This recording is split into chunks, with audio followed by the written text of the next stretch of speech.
কয়, ও আমার শাশুড়ি আম্মা, আপনারা আমার থেকে একটু দূরে যান, 1 মিনিটের জন্য আমার স্বামীকে একটু আমার কাছে আসতে দেন। আমার আব্বাজানকে ডাকছেন, আমার আব্বাজান আসছেন। আম্মাজান হাতটা ধরিয়া কান্না করে আর বলে, স্বামী, বাবার কত মায়া কত মমতা ত্যাগ করে তোমার ঘরে আসছি, তোমার মন ভরে খেদমত করতে পারি নাই, তোমার সংসারটা সুন্দরভাবে ধরে রাখতে পারি নাই। তোমারে আমি উপরে উঠাবার জন্য, তোমার সংসারটা ঠিক রাখার জন্য আমি কত ভুল পর্যন্ত করেছি। আমারে আজকে তুমি মাফ করে দাও, আর আমি বাঁচব না। বাবায় কান্না করে আর বলে, বিবি কান্না করিও না, ধৈর্য ধারণ করো।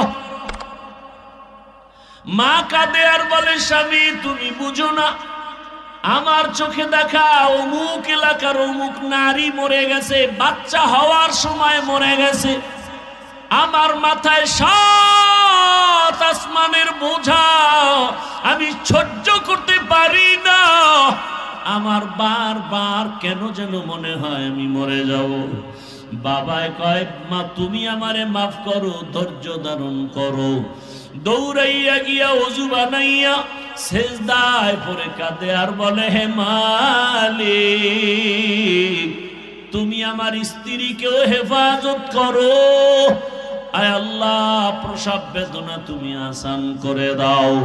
ও সন্তানেরা, জানো না, এই কারণেই তো আমার রহমতের নবী বাবা মায়ের ক্ষেত্রে মায়ের কথাটা 3 বার নিয়ে আসছেন। মায়ের কত কষ্ট রে বাবা, এত কষ্ট, ঋণ চামড়া খুলে যদি জুতা বানায় দাও, কোনদিন তার ঋণ আদায় হবে না।